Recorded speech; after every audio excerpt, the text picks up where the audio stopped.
Bab 38. Cinta petani tampan. Sadewa mengatur napasnya yang masih tak beraturan itu sambil menatap lekat-lekat wanita yang membuat dirinya tak bisa tidur sejak tadi malam. 2 hari yang lalu, setelah datang ke rumah Maharani dan dipukul oleh sekumpulan orang tak dikenalnya, Sadewa pulang ke rumah dalam keadaan babak belur. Dia begitu nelangsa karena tak dapat bertemu Maharani. Sadewa menerka-nerka, apa yang membuat Maharani memutuskan dirinya tiba-tiba secara sepihak beberapa tahun lalu. Dan kepulangan Maharani ke Indonesia, disambut dengan kabar pernikahan Maharani dengan pria lain bukan dengan dirinya. Sungguh perih hati Sadewa membayangkan Maharani akan bersanding dengan pria lain. Selagi lukanya diobati Ajeng, Sadewa mengeluarkan semua keluh kesahnya pada ibunya itu. Ajeng malah menyuruhnya bertanya pada Bule Sri, siapa tahu saja Bule Sri mengetahui apa yang membuat Maharani memutus hubungan tanpa persetujuan darinya. Rani, hentikan pernikahan ini, aku mencintaimu, kembalilah padaku sayang. Dengarkan aku, beberapa tahun lalu aku tidak pernah bersatu uman dengan Sari. Kamu salah paham, Suprilah yang mengsatu Sari. Dia meminjam baju yang kamu berikan padaku waktu itu dan model rambut potongan kami juga mirip. Mereka berdua berpacaran, kamu pasti mengira yang mengsatu Sari adalah aku kan? Sahut Sadewa cepat. Semua kumpulan manusia di ruangan mendengarkan dengan seksama apa yang disampaikan Sadewa barusan. Bima menatap langsung Sadewa. Entah mengapa perasaannya takut saat melihat sorot mata yang terpancar dari kedua mata Sadewa. Bima menebak bahwa Sadewa lah yang membuat Maharani berubah kala itu. Iya? Kamu nggak bohong kan Dewa? Kamu jahat banget. Kalaupun iya mereka pacaran, lalu kenapa handphone kamu malah ngadep ke tempat aku, jadinya aku mengira itu kamu, Dewa. Lirih Maharani sambil terisak pelan. Dia tak menyangka kesalahpahaman antara ia dan Sadewa sangatlah panjang. Hingga hubungan dia dan Sadewa pun akhirnya kandas. Seharusnya dia bertanya pada Sadewa. Maharani amat menyesali keputusan yang dibuatnya. Namun, dia penasaran mengapa dulu posisi handphone menghadap padanya dan membuat dirinya salah paham. Semua itu gara-gara Mawar, dia sengaja ingin membuat hubungan kita renggang, percayalah denganku, Rani. Sesudah mendengarkan nasihat ibunya kemarin, Sadewa pun menghubungi Bule Sri. Menanyakan apa yang membuat Maharani memutuskannya. Setelah mendengarkan penjelasan Bule Sri, tentu saja Sadewa langsung meminta bantuan Supri dan Bejo di kampung. Dan akhirnya tadi malam, dia mendapatkan informasi jikalau Mawar pelakunya. Wanita itu sengaja mengangkat panggilan Maharani dan menghadapkan handphone ke arah Supri dan Sari yang tengah bercefembu mesra di gubuk. Pantas saja waktu itu handphone miliknya tergeletak agak jauh dari Supri. Dan hari ini dengan tekad yang bulat, akhirnya Sadewa dapat menembus rumah Maharani, meskipun sedikit kewalahan tadi saat bertarung dengan bodyguard Samsul di depan rumah. Aku percaya sama kamu, Dewa, ucap Maharani seketika membuat Sadewa mengulas senyum tipis. Kemudian Maharani menoleh ke arah Samsul yang sedari tadi rahangnya tampak mengeras, melihat kedatangan Sadewa. Maaf Papi, Rani nggak bisa lanjutin pernikahan ini, Rani cinta sama Dewa, sahut Maharani seketika. Samsul melototkan mata. Dengan napas yang memburu dia bangkit berdiri dan mendekati Maharani. Apa-apaan kamu Rani? Teriaknya menggelegar hingga semua kumpulan manusia di ruangan nampak gerasak-gerusuk. Mereka pun bangkit berdiri. Suasana di ruangan yang sangat luas itu mencekam seketika. Para tamu undangan dan sanak saudara yang hadir melemparkan pandangan satu sama lain sekarang. Rani nggak cinta sama Bima, tolong mengertilah Pi. Sekali ini saja, Rani mohon Pi. Maharani mengatupkan kedua tangan di dada berharap Samsul mau mendengarkan permintaannya saat ini. Meski dia tahu papinya itu sangatlah keras kepala. Astaga Rani, secara tidak langsung, kamu mempermalukan keluargamu sendiri dan keluarga Bima, gila kamu ya. Mirna menimpali seketika, kini waktunya dia mencari muka di hadapan Samsul. Walaupun sebenarnya dia setuju-setuju saja jika Maharani tak jadi menikah dengan Bima. Sebab dia iri Maharani memiliki suami yang sangat kaya raya berbanding terbalik dengan menantunya, Tommy. Walaupun ayah Tommy bergelimangan harta juga tapi Tommy ternyata tak dianggap sebagai anak orang tuanya sendiri. Diam. Jangan mencampuri urusanku. Bukannya kamu senang kalau aku tidak menikah dengan Bima? Seru Maharani tak mau kalah. Mirna melebarkan mata, menahan diri untuk tidak mengeluarkan kata-kata kasar saat ini. Kedua tangannya terkepal kuat, amarah yang bersemayam di hatinya tengah meledak-ledak sekarang hingga membuat urat-urat di lehernya menyembul keluar. Sopan dengan mamimu, Rani.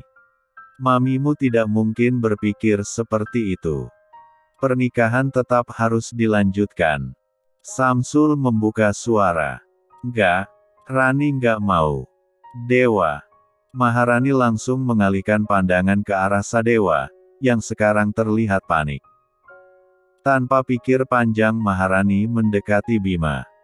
Berharap pria itu dapat mengerti perasaannya sekarang yang tak bisa melanjutkan pernikahan sakral ini.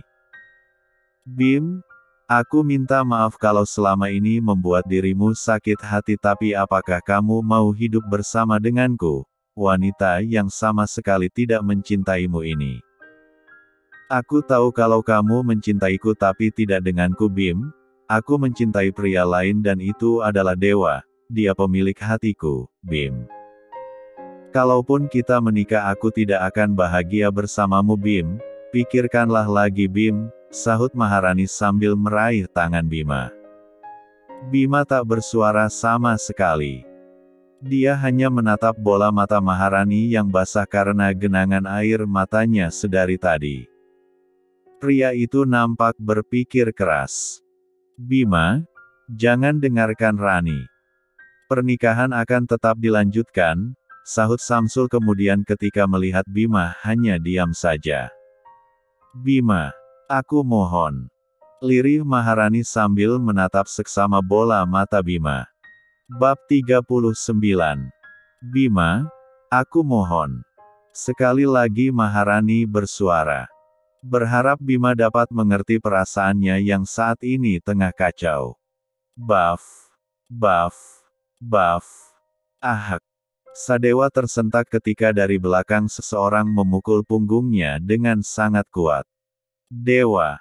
Teriak Maharani seketika saat melihat di depan sana Sadewa dipukuli oleh bodyguard papinya. Secepat kilat ia berlarian menghampiri Sadewa, hendak melindungi pujaan hatinya. Hentikan. Teriak Maharani sambil merentangkan kedua tangan di hadapan Sadewa agar para bodyguard berhenti melayangkan pukulan. Samsul memberi kode pada bodyguard menghentikan serangan. Mereka menurut seketika dan agak menjauhi Maharani, yang kini tengah berusaha memapah Sadewa dan memeriksa keadaannya.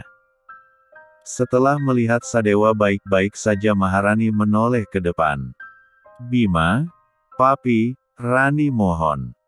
Maharani menghampiri Papi dan Bima seketika. Hentikan pernikahan ini, ucap Maharani sambil menurunkan badan kemudian bersimpuh di hadapan papinya. Apa-apaan kamu, Rani? Berdiri kamu. Seru Samsul, terkejut dengan sikap Maharani yang terlalu berlebihan menurutnya. Demi Sadewa, putrinya itu memohon padanya sampai harus merendahkan harga dirinya. Sadewa sama terkejutnya. Tak menyangka Maharani akan melakukan hal seperti itu untuk bersamanya. Dengan perlahan Sadewa berjalan hendak menghampiri Maharani. Namun, gerakannya kalah cepat sebab Samsul sudah memegang lengan Maharani, berusaha membuat Maharani mau berdiri. "Enggak, Pi, sebelum Papi ngebatalin pernikahan ini, Rani mohon, Pi." Cairan bening yang jatuh dari pelupuk mata Maharani semakin mengalir deras di pipi. Dia tak peduli lagi akan bisik-bisik para tamu undangan di ruangan. "Rani, baiklah, aku mengabulkan permintaanmu itu," sahut Bima akhirnya. Kemudian dia mengalihkan pandangan ke arah Samsul. "Maaf Pi, aku tidak bisa menikah dengan wanita yang tidak bisa mencintaiku." "Apa?" Samsul terlonjak kaget seketika. Pria itu terpaku di tempat sesaat. Maharani mendongak wajahnya lalu bangkit berdiri dan mentigaluk Bima sejenak. "Bim, terima kasih, aku tahu kamu pria baik, aku berdoa semoga kamu mendapatkan jodoh yang lebih baik dariku, Bim." "Terima kasih Bima, terima kasih Bima, sekali lagi terima kasih," sahut Maharani dengan menitihkan air matanya. Bima mengulas senyum tipis. Setelah dipikir-pikir tadi, Bima tak mau hidup bersama wanita yang mencintai pria lain. Walaupun besar harapan Bima setelah menikah nanti, Maharani dapat mencintainya.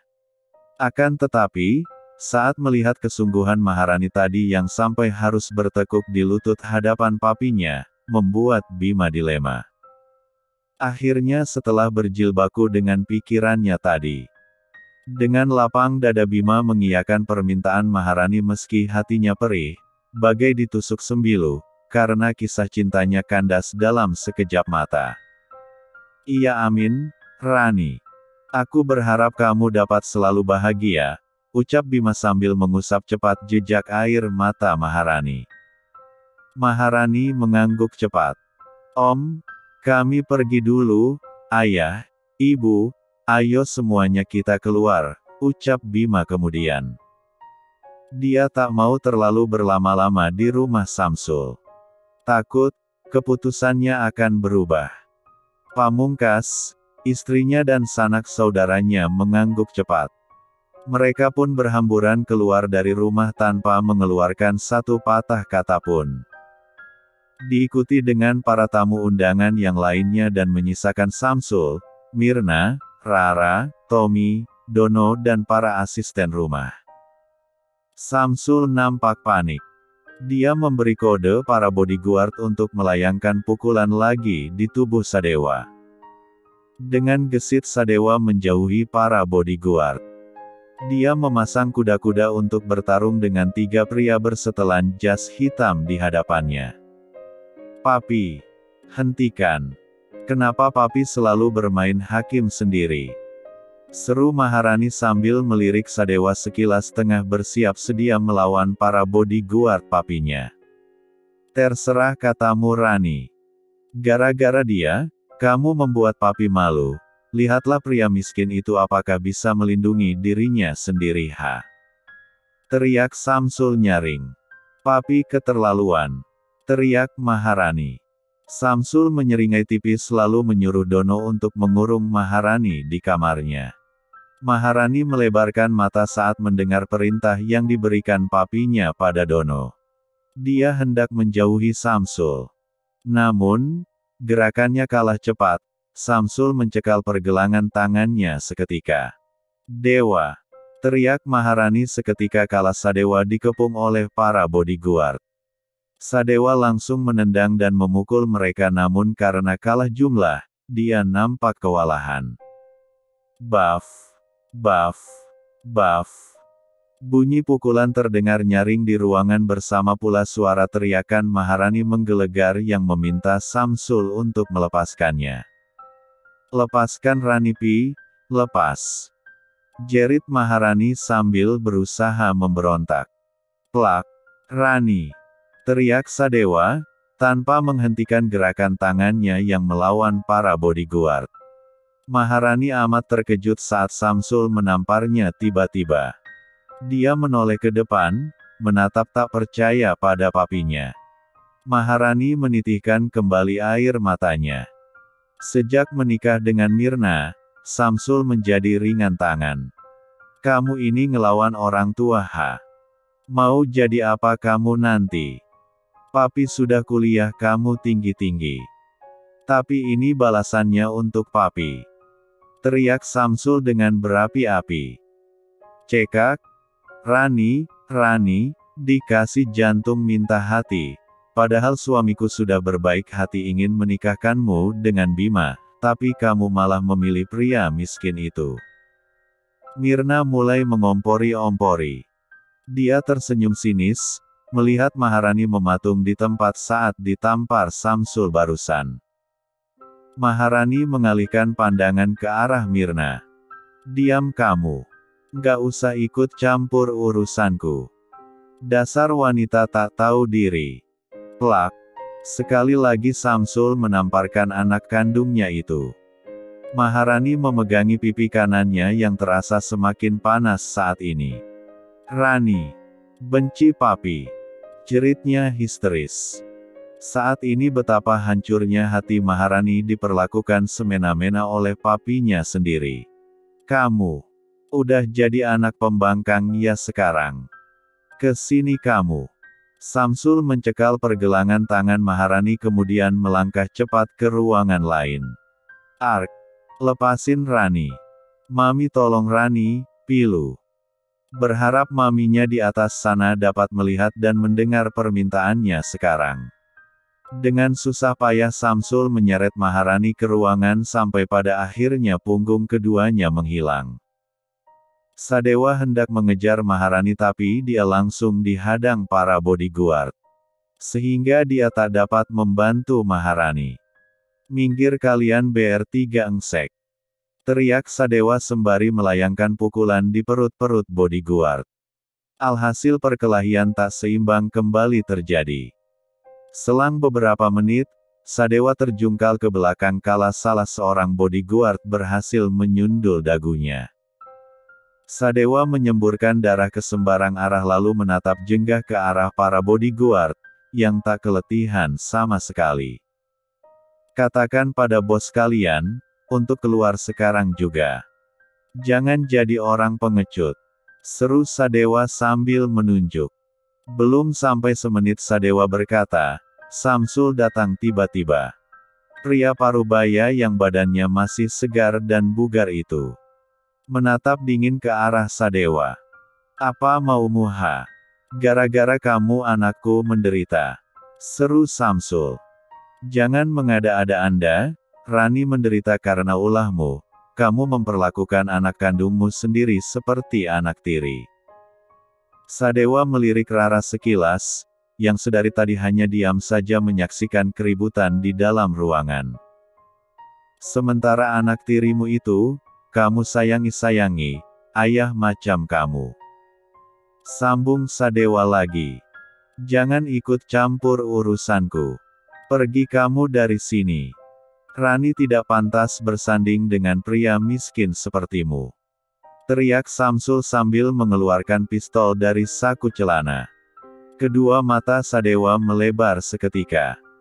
Sedikit takut namun, sebisa mungkin dia menyembunyikan rasa takutnya dengan berdiri tegap di hadapan Samsul. Pergi kamu dari sini. Sebelum aku tembak. Seru Samsul sekali lagi. Tak mau mengambil resiko, mau tak mau Sadewa akan keluar dari rumah dan memikirkan bagaimana caranya mengeluarkan Maharani dari rumah ini. Oke, aku pergi Tuan Samsul. Tapi ingat satu hal, aku akan kembali lagi ke sini. Seru Sadewa tanpa rasa takut sedikitpun.